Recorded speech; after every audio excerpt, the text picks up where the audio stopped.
how did you get to know Dick? Well, I was working with a guy named Brad Clark, and I built a race car for him. And I think the first time that I actually met Dick came over and was telling Brad that he needed more motor.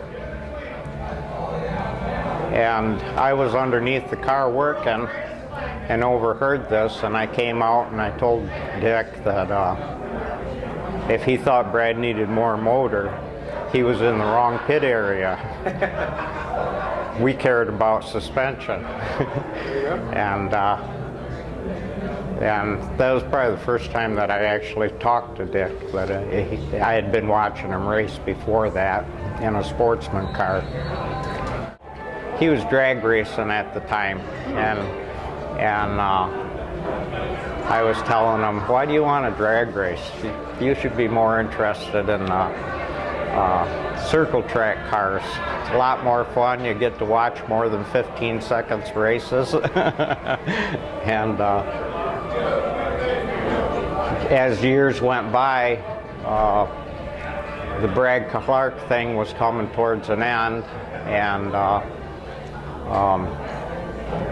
John was helping Dick on a sportsman car,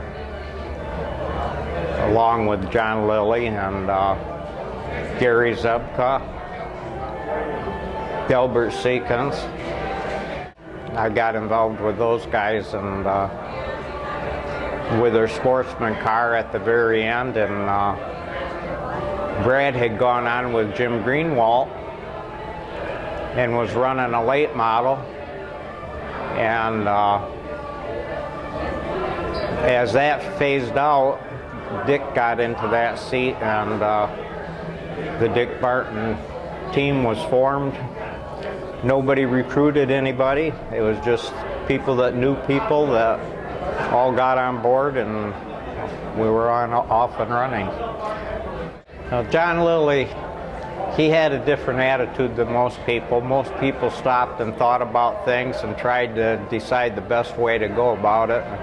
John Lillie said, shoot it. One of the early haulers had across the back door of the hauler, shoot it, painted on that, because Lillie,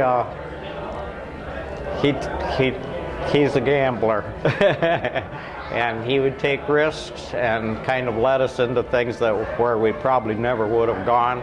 And it's probably, looking back, it's probably a good thing that he did that, because it got us a lot of experience racing at different racetracks. And we went to places like Pennsboro with borrowed cars, borrowed trailer, borrowed hauler.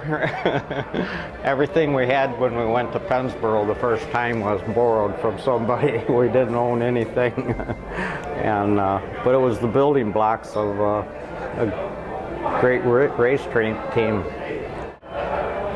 Me and John Lamb, we kind of crossed over each other on if he was. There was a lot. Me and John pretty much could do each other's jobs, and then there was a couple of guys, Warren McDonald, and later on Greg Farrar. They did tires. Most of us could cross over and do each other's jobs, but I generally took care of suspension things. But if there was transmissions that needed rebuild or something, then I'd cross over. But me and John could do it pretty much anything on the car. Part of being successful was the team had the ability to recognize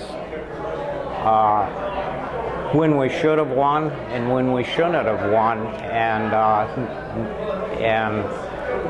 setups were a big thing about the success of the race team, and being adjusting the car correctly for the condition of the evening. Something that puzzles me to this day, when I watch him race, I sense that he's always questioning his ability. And the guy's a tremendous driver. Unbelievable. I don't understand why he never was arrogant to the point where he knew that he could get it done. There was a race one time at State Line.